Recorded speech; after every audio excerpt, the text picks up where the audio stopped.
The most dangerous person in your life is rarely your enemy. It's usually not the competitor who openly challenges you, the rival who disagrees with your ideas, or the stranger whose intentions are uncertain. Those threats are easy to identify because they stand in plain sight. The people who truly have the power to hurt you are often the people standing closest to you. The friend who knows your weaknesses, the colleague who helped build your success, the ally who has stood beside you through years of struggle. History reveals a disturbing pattern. The greatest betrayals rarely come from enemies. They come from trusted friends, loyal advisors, and devoted supporters. Julius Caesar was not destroyed by a foreign army. He was not defeated by a powerful rival. He was betrayed by men he trusted, including one man he believed would never turn against him. Machiavelli understood that this pattern wasn't an accident. It wasn't simply a matter of good people becoming bad. Instead, it was the result of a psychological force so powerful that it can quietly transform loyalty into betrayal without either side fully realizing it. By the end of this video, you'll understand why your most loyal friend may one day become your greatest threat, and more importantly, how to recognize the warning signs before it's too late. Most people grow up believing that loyalty works like a transaction. If you're kind to people, they'll be kind to you. If you help them when they're struggling, they'll remember it. If you remain loyal to them, they'll remain loyal to you. It sounds reasonable because it appeals to our sense of fairness. Yet history repeatedly proves otherwise. Some of the most generous leaders ever known were betrayed by the people they trusted most. Some of the most respected rulers were abandoned by those they had helped. Some of the most successful individuals found themselves attacked by former allies who once celebrated their victories. Why does this happen? Because loyalty is not fixed. It is constantly changing, influenced by emotions, ambition, fear, status, and identity. The mistake most people make is assuming that loyalty exists independently of these forces. It doesn't.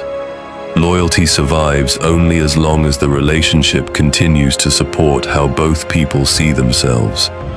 The moment that balance changes, loyalty can begin to erode. And when it does, the process is often invisible until the damage is already done. By 44 BC, Julius Caesar appeared to have everything. He had conquered vast territories, expanded Rome's influence across continents, and defeated every major rival who stood in his way. To the ordinary citizen, he seemed invincible. His military victories had made him a legend. His political influence had made him the most powerful man in Rome. Crowds cheered when he appeared in public. Soldiers followed him with unwavering loyalty. Even many of his former enemies had accepted that resisting him was pointless. From the outside, Caesar's position looked completely secure. But power creates a dangerous illusion. The stronger someone becomes, the less likely they are to notice subtle threats. When a person spends years overcoming obvious enemies, they often become blind to the quiet tensions developing among friends and allies. Caesar was no exception. Among the many influential men around him stood Marcus Junius Brutus. Unlike some politicians who merely pretended to support Caesar, Brutus appeared genuinely loyal. In fact, their relationship was remarkable, because Brutus had once fought against Caesar during a civil war.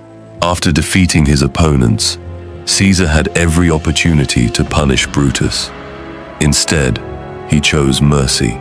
He pardoned him, restored his political career, and welcomed him back into positions of influence. To many observers, Brutus seemed deeply indebted to Caesar. He had been spared, protected, and promoted by the very man he once opposed. If loyalty could be purchased through generosity, Brutus should have been one of Caesar's most devoted supporters. Yet loyalty is rarely determined by gratitude alone. This is where Machiavelli's insight becomes uncomfortable. Most people assume betrayal begins with hatred, jealousy, or greed. While those motives certainly exist, many betrayals begin somewhere far more complicated: identity. Human beings don't simply act according to what benefits them. They act according to who they believe they are. Every person carries a story about themselves. They have beliefs about their values, their purpose, and their place in the world. Those beliefs become part of their identity, and once identity becomes involved, logic often takes a back seat. Brutus came from a family whose reputation was tied to the Roman Republic. Generations before his birth, one of his ancestors had helped overthrow a king and establish a political system designed to prevent any single individual from ruling Rome alone. This achievement became a source of pride for the family. It shaped how Brutus viewed himself. He wasn't merely a politician. In his mind, he was part of a legacy dedicated to protecting the Republic. For years, supporting Caesar didn't seem to conflict with that identity. Caesar was powerful, but Rome still maintained the appearance of a republic. However, when Caesar accepted the title of dictator for life, everything changed. Suddenly, Caesar's authority no longer appeared temporary. It appeared permanent. To Brutus, this wasn't simply a political development. It was an attack on the very values that defined who he was. Remaining loyal to Caesar increasingly felt like betraying his own identity. The same dynamic exists today. Imagine two friends who begin their careers together. They support each other, share goals, and celebrate each other's progress. For years, their relationship feels balanced. Then one of them becomes significantly more successful. Perhaps they start a company that takes off. Perhaps they gain public recognition. Perhaps they achieve financial freedom while the other continues to struggle. At first, both people remain supportive. Nothing appears different. But over time, subtle changes begin to emerge. The successful person's achievements create a comparison that didn't previously exist. The friend who once felt equal now feels left behind. Every milestone becomes a reminder of the growing gap between them. Even if the successful person remains humble and generous, the relationship has changed. Success has altered how one person sees themselves. What once felt like shared progress now feels like evidence of personal failure. This doesn't mean the friend becomes an enemy overnight. In fact, they may genuinely want to remain supportive, but human emotions are complicated. Admiration can slowly become envy. Inspiration can gradually become resentment. And because these feelings are uncomfortable, people rarely admit them openly. Instead, they remain hidden beneath the surface, quietly influencing behavior. For Caesar, the critical moment arrived when his power stopped looking temporary. Before that point, many senators still believed the political situation might change. Perhaps Caesar would eventually step down. Perhaps power would return to traditional institutions. Perhaps the Republic would survive. These possibilities allowed people to tolerate their concerns. But when Caesar became dictator for life, those hopes disappeared. The future suddenly looked fixed. People who had quietly accepted Caesar's rise now felt trapped by it. This is one of the most important lessons Machiavelli ever observed. Human beings can tolerate many situations they dislike, as long as they believe those situations are temporary. But the moment something appears permanent, emotions intensify dramatically. What was once mild discomfort becomes urgency. What was once private concern becomes action. The announcement transformed Caesar's supporters into conspirators almost overnight. More than 60 men eventually joined the plot against him. Many had benefited from his success. Many owed their careers to him, yet they participated anyway. Why? because gratitude is rarely stronger than identity and fear. Once people believe their future, status, or identity is threatened, loyalty becomes increasingly fragile. On the morning of March 15th, 44 BC, Caesar walked toward the Senate chamber. According to historical accounts, warnings had already reached him.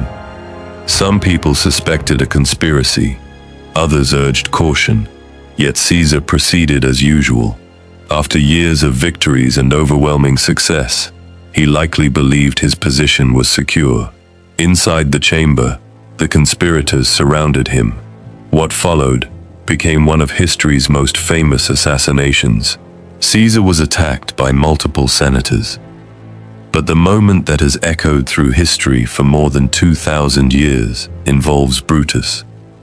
Whether Caesar actually spoke the famous words attributed to him remains debated by historians. But the story endures because it captures a universal truth.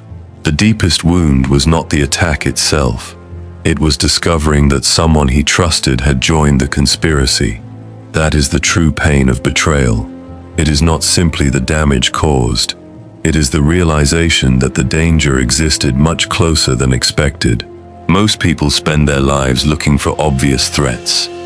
They monitor competitors, prepare for criticism, and remain cautious around strangers. Meanwhile, they ignore the subtle emotional shifts occurring among those closest to them. Machiavelli's lesson is not that everyone will betray you, nor is it that loyalty is impossible. The lesson is that loyalty depends on more than kindness, generosity, and trust. It depends on identity. It depends on whether people feel secure in their relationship to your success, your authority, and your growth. When someone begins to feel diminished by your progress, pay attention. When conversations become less honest, pay attention. When support begins to feel forced rather than genuine, pay attention. These small signals often reveal more than grand promises of loyalty ever could. Caesar trusted what he could see. He trusted history, favors, and appearances. What he failed to see was the internal conflict developing beneath the surface, and that blind spot ultimately cost him everything. The lesson is simple, but powerful. The people closest to you are not dangerous because they secretly hate you. They become dangerous when changes in power, status, or identity alter how they see themselves in relation to you. Understanding that truth won't make you paranoid. It will make you aware. And awareness is often the difference between being blindsided and being prepared.